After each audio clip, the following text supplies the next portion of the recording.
Assalamualaikum warahmatullahi wabarakatuh.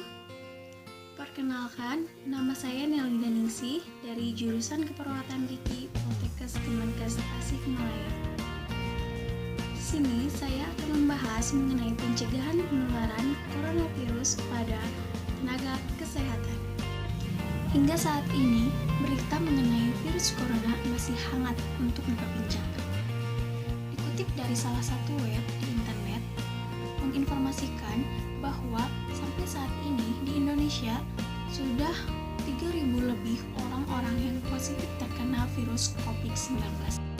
Baik, sebelumnya mari kita mengulas kembali mengenai apa sih yang dimaksud COVID-19 ini. COVID-19 adalah suatu penyakit yang berasal dari kelompok coronavirus. COVID-19 ini menyerang pada sistem pernafasan manusia, sehingga bagi seseorang yang memiliki riwayat penyakit berat seperti gangguan jantung, paru-paru, kemudian sesak nafas, dan penyakit lainnya, akan mengalami gejala yang lebih serius dibandingkan orang yang sehat pada umumnya. Gejala-gejala seseorang terinfeksi COVID-19.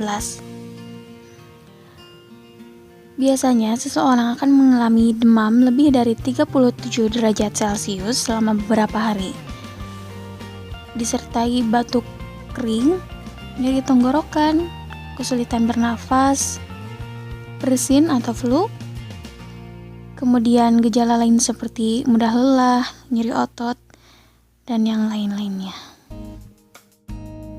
Sebagai tenaga kesehatan, khususnya perawat gigi, tidak menutup kemungkinan untuk terpapar dari coronavirus. Kita diwajibkan juga untuk melakukan tindakan pencegahan. Pencegahan COVID-19 bagi perawat gigi. Yang pertama, pemakaian alat pelindung diri yang benar. Yang kedua, menjaga kebersihan tangan dengan menerapkan 5 momen cuci tangan, yakni sebelum menyentuh pasien, sebelum melakukan prosedur aseptik, setelah berisiko terpajan cairan tubuh pasien, setelah bersentuhan dengan pasien, dan setelah bersentuhan dengan lingkungan pasien. Yang ketiga, meminimalisir kemungkinan paparan. Seperti misalnya, sebelum kedatangan pasien atau klien, mereka diinstruksikan untuk mengenakan masker wajah yang sudah dianjurkan. Kemudian, saat kedatangan, beritahu pengunjung yang mengalami gejala dan pastikan mereka untuk mematuhi etika batuk, mengenakan masker, dan menjaga kebersihan tangan. Selama proses penindakan atau penanganan, lakukan prosedur triase untuk mendeteksi pengunjung yang berisiko mengalami infeksi coronavirus. Triase adalah proses seleksi pasien yang diprioritaskan untuk mendapatkan penanganan terlebih dahulu. Pastikan semua pengunjung ditanya tentang adanya gejala infeksi pernapasan dan riwayat perjalanan ke daerah yang mengalami penularan coronavirus.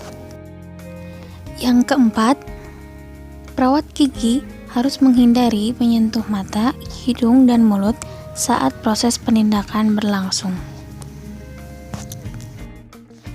Yang kelima, menerapkan pengendalian infeksi di lingkungan sekitar. Pastikan seluruh prosedur pembersihan dan desinfeksi dilakukan dengan tepat dan konsisten. Barang-barang yang sering disentuh harus dibersihkan dengan desinfektan sesuai standar. Dan yang terakhir, sebagai perawat gigi harus menjaga daya tahan tubuh supaya tetap sehat. Dengan rutin berolahraga, makan makanan yang bergizi, dan memenuhi kebutuhan vitamin dan mineral seperti vitamin C dan D. Demikian yang dapat saya jelaskan, semoga bermanfaat. Terima kasih. Wassalamualaikum warahmatullahi wabarakatuh.